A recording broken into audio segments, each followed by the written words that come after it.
ನೋಡಿ ಈ ಕ್ವಶನಲ್ಲಿ ಮಸಸಾಗ ಅಂತ ವರ್ಡ್ ಇದೆ, ಅದರಲ್ಲಿ ಅದನ್ನ ಎಷ್ಟು ಥರ ನಂಬರ್ ಆಫ್ ಅರೇಂಜ್ಮೆಂಟ್ ಮಾಡ್ಬೋದು ಅಂತ. ಇನ್ನೊಂದು ಕ್ವಶನ್ ಏನಂದರೆ ಅರೇಂಜ್ಮೆಂಟ್ಸ್ ಯಾವ ಥರ ಮಾಡಬೇಕು, ಈ ಎಸ್ ಟುಗೆದರ್ ಇದ್ದರೆ ಎಷ್ಟು ಥರ ಮಾಡ್ಬೋದು ಅಂತ. Next S starting with begin with S ಇರಬೇಕು, ಆವಾಗ ಎಷ್ಟು ಅರೇಂಜ್ಮೆಂಟ್ಸ್ ಮಾಡಬೇಕು ಅಂತ. ಈಗ ನೋಡಿ ಫಸ್ಟು 10 ಲೆಟರ್ಸ್ ಇರುತ್ತೆ, ಅದರಲ್ಲಿ ಎ 4 ಇದೆ ಮತ್ತು ಎಸ್ 3 ಇದೆ, M1 ಇದೆ, U1 ಇದೆ, G1 ಇದೆ.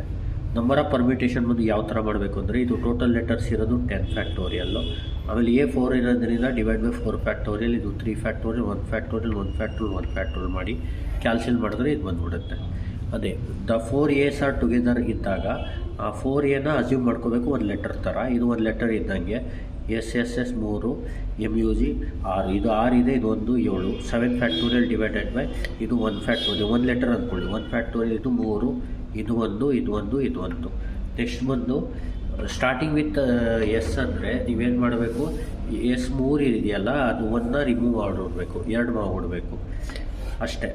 ಟೋಟಲ್ ಲೆಟರ್ಸ್ ಎಷ್ಟಿದೆ, 4, 2, 6, 7, 8, 9, 9 ಫ್ಯಾಕ್ಟೋರಿಯಲ್ ಡಿವೈಡ್ ಬೈ ಇದು 4 factorial, 2 factorial, 1 factorial, 1 factorial, 1 factorial ಕ್ಯಾಲ್ಸಿಲ್ ಮಾಡಿದ್ರೆ ಇದು ಬಂದುಬಿಡುತ್ತೆ. ಈ ಥರ ಮಾಡಬೇಕು. Thank you. ಇದು ಫುಲ್ ನೀಟಾಗಿ ಎಕ್ಸ್ಪ್ಲನೇಷನ್ ಬೇಕು ಅಂದರೆ ನನ್ನ ಯೂಟ್ಯೂಬ್ ಇದೆ, ಯೂಟ್ಯೂಬ್ ವೀಡಿಯೋಲಿ ನೋಡಿ. Thank you.